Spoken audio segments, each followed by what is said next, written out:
नमस्कार दोस्तों, ये है आधा ग्लास और आप देख रहे हैं आधा ग्लास सोच आपकी। जी हाँ, भारत जहाँ बोलने की पूरी आज़ादी है, जहाँ अनेकता में एकता साफ दिखाई पड़ती है।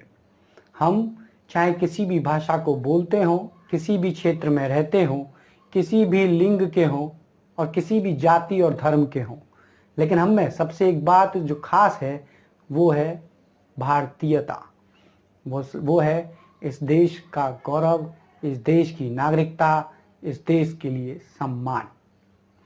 अभी तक सिर्फ हम लोगों को बांटते आए थे। हम लोगों को जाति, धर्म या वर्ण विशेष की संज्ञा देते हुए आए थे। लेकिन आपको ये जानकर हैरानी होगी कि देश का पढ़ा लिखा वर्ग भी अब इंसान के साथ साथ भगवानों को भी बांटने लगा है। जी हाँ, बिल्कुल सच है। सोमवार को अगर मैं बात करूं, जो भी आज मंगलवार है जब आप ये वीडियो देख रहे होंगे, लेकिन सोमवार को आपको ये जानकर हैरानी होगी, भारत की सबसे बड़ी या सबसे प्रमुख यूनिवर्सिटीज में से एक जवाहरलाल नेहरू जेएनयू विश्वविद्यालय की कुलपति शांति श्री धुलीपुड़ी पंडित ने सोमवार को मानव विज्ञान की दृष्टि से देवताओं को ही बांट दिया। आपको ये जानकर हैरानी होगी, doctor B R. Ambedkar's thoughts on gender justice decoding the uniform civil code शीर्षक वाले doctor B R. Ambedkar lecture series में शांति श्री धुलीपुड़ी पंडित ने कहा कि मनुस्मृति में महिलाओं को शूद्रों का दर्जा दिया गया है, इसे असाधारण रूप से प्रतिगामी बनाता है। उन्होंने कहा, मैं सभी महिलाओं को बता दूं कि मनुस्मृति के अनुसार सभी महिलाएं शूद्र हैं, इसलिए कोई भी महिला यह दावा नहीं कर सकती कि वह ब्राह्मण या कुछ और है। और आपको जाति केवल पिता से या विवाह के जरिए पति से मिलती है। मुझे लगता है कि यह कुछ ऐसा है जो असाधारण रूप से प्रतिगामी है।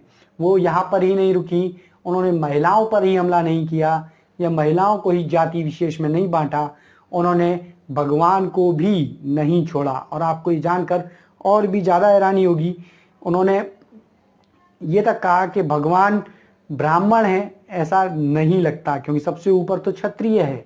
उन्होंने इसके बाद आगे कहा, जेएनयू की वीसी ने 9 साल के एक दलित लड़के के साथ हाल ही में हुई जातीय हिंसा, जैसा कि आपको पता होगा, पानी पीने को लेकर जिस तरह से बच्चे के साथ घटना घटी, उसके लिए आधा गिलास अपनी संवेदनाएं प्रकट करता है। लेकिन धुलीपुड़ी पंडित जी ने जो कहा वो आप एक बार और सुनिए। उन्होंने उसका जिक्र करते हुए कहा कि कोई भी भगवान की जाति ऊंची जाति नहीं लगती। उन्होंने कहा, आप में से अधिकांश को हमारे देवताओं की उत्पत्ति को मानव विज्ञान की दृष्टि से जानना चाहिए। कोई भी देवता ब्राह्मण नहीं है, सबसे ऊंचा क्षत्रिय है। भगवान शिव अनुसूचित जाति या अनुसूचित जनजाति के होने चाहिए, क्योंकि वह एक सांप के साथ शमशान में बैठते हैं और उनके पास रहने के लिए बहुत कम कपड़े हैं। और ये जानकर आपको और भी ज़्यादा हैरानी होगी कि उन्होंने छूटते ही कहा कि भगवान शिव के पास कम कपड़े हैं या पहनने के लिए कपड़े नहीं हैं, जिसके बाद उनका कहना था कि भगवान शिव अनुसूचित जाति या अनुसूचित जनजाति के लगते हैं। इतना ही नहीं, उन्होंने ये तक कहा कि कोई व्यक्ति शमशान में नहीं बैठ सकता। इसको लेकर भी उन्होंने कई सारी बातें कही। शांति श्री पंडित ने कहा कि लक्ष्मी, शक्ति या यहाँ तक कि जगन्नाथ देवता सहित मानव विज्ञान की दृष्टि से उच्च जाति से नहीं लगते हैं। उन्होंने कहा, वास्तव में जगन्नाथ का आदिवासी मूल है। उन्होंने कहा, तो हम अभी भी इस भेदभाव को क्यों जारी रखे हुए हैं, जो बहुत अमानवीय है। यह बहुत महत्वपूर्ण है कि हम बाबा साहब के विचारों पर फिर से सोच रहे हैं। हमारे यहाँ आधुनिक भारत का कोई नेता नहीं है जो इतना महान विचारक हो।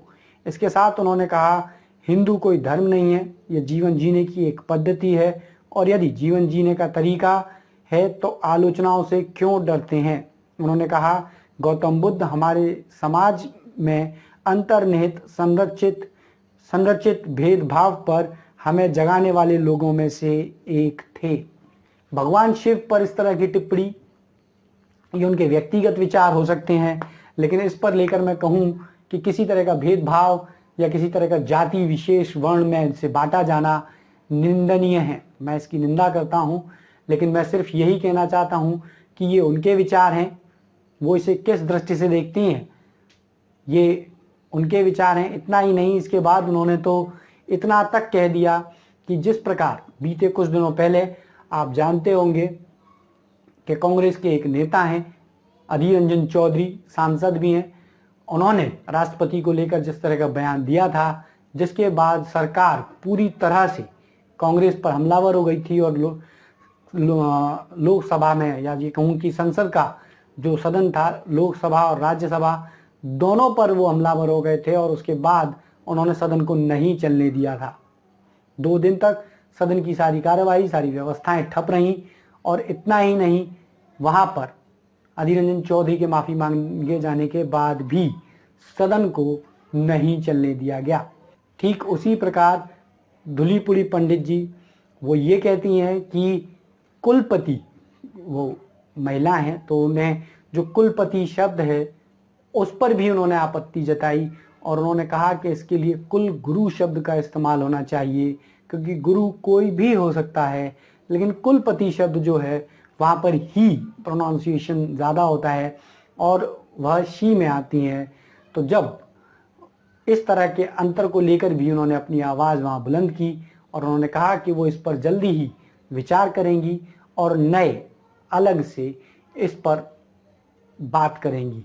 उन्होंने ये तक कहा कि वो ऊपर प्रशासन में या जो लोग इस चीज़ का अधिकार रखते हैं, जो इस शब्द को बदलने का अधिकार रखते हैं और जो कुलपति को लेकर कुल गुरु शब्द लाया जा सकता है, उसकी भी वकालत उन्होंने कहा और उसका पक्ष उन्होंने अधीर रंजन चौधरी जी के उसी बयान को लेकर रखा है जिसमें उन्होंने राष्ट्रपति वाले शब्द पर भी जिस तरह का विवाद करवा दिया था या जिस तरह का टिप्पणी अधीर रंजन चौधरी जी ने हमारे राष्ट्राध्यक्ष के लिए की थी, प्रेसिडेंट ऑफ इंडिया के लिए की थी, उसको लेकर भी उन्होंने उसे डिफेंड करते हुए कुल गुरु शब्द यूनिवर्सिटी के वाइस चांसलर्स के लिए रखा है।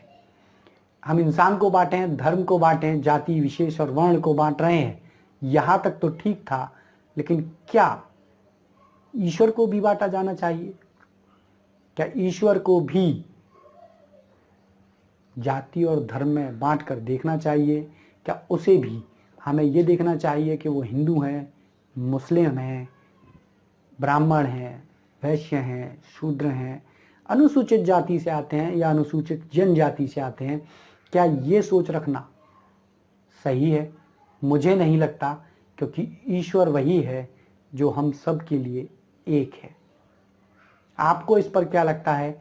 आप अपने विचार मुझे कमेंट बॉक्स में ज़रूर बताइए और आप Dhulipudi Pandit, vice chancellor of JNU, Jawaharlal Nehru university की जो वाइस चांसलर हैं, उनके लिए क्या सोचते हैं या उन्हें अगर कोई संदेश देना चाहते हैं तो वो भी आप कमेंट बॉक्स में दीजिएगा।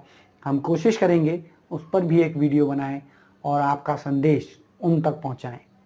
ये चैनल किसी भी रूप में धुलीपुड़ी पंडित के किसी भी विचार का समर्थन नहीं करता है। हम सिर्फ यही कहेंगे कि हमें भगवान तो छोड़िए, इंसान को भी जाति, धर्म या किसी प्रकार के भेदभाव में नहीं बांटना चाहिए। लेकिन हम बांटते हैं, लेकिन क्या ईश्वर को भी बांटना चाहिए? इस पर आप अपनी राय मुझे कमेंट बॉक्स में दे सकते हैं।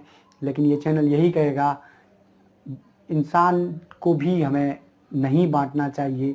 हम सब भारतीय हैं और हमें भारतीयता की दृष्टि से ही एक दूसरे को देखना चाहिए, समर्थन करना चाहिए, सहयोग करना चाहिए और इस देश को उन्नति, तरक्की और प्रगति के मार्ग पर अग्रसर करना चाहिए। अगले एपिसोड में आपसे फिर किसी नए विषय के साथ, किसी नए बिंदु के साथ और गिलास के दोनों पहलुओं को रखते हुए फिर मुलाकात होगी। तब तक के लिए मुझे दीजिए इजाज़त। जय हिंद, जय भारत।